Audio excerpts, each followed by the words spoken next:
তুই টিভি ভেঙে ফেলাইছস?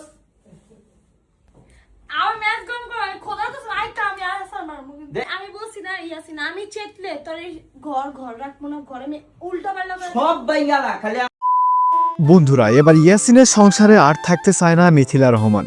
সম্প্রতি মিথিলা রহমান লাইভে এসে ঘোষণা দিয়েছেন আমি আর ইয়াসিনের সঙ্গে থাকতে চাই না, অর্থাৎ হতে যাচ্ছে মিথিলা এবং ইয়াসিনের ডিভোর্স।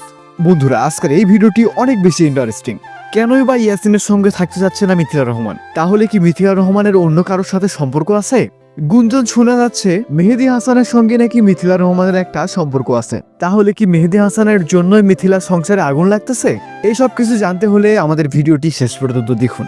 বন্ধুরা সাম্প্রতিক প্রতিটা ব্লগেই ইয়াসিন মিথিলার সঙ্গে দেখা যাচ্ছে মেহেদী হাসানের, অর্থাৎ মেহেদী হাসান ইয়াসিন মিথিলার প্রতিটা ব্লগে আসতেছে। এই মেহেদী হাসান আসার পর থেকে নাকি ইয়াসিন মিথিলার মধ্যে ঝামেলা সৃষ্টি হয়েছে।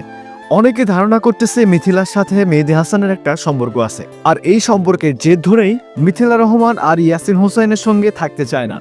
এইদিকে এই খবর শুনে রাকিব হোসাইন এবং ঋতু হোসাইন অনেক খুশি হয়েছে। সেই সাথে নুসরাত জাহান অন্তরা বলেছেন আমি এই উপলক্ষে 20 কেজি মিষ্টি সবাইকে খাওয়াবো। বন্ধুরা আপনারা কি চান ইয়াসিন মিথিলা এক জায়গায় থাকুক নাকি আলাদা হোক? কমেন্ট করে জানিয়ে দিবেন।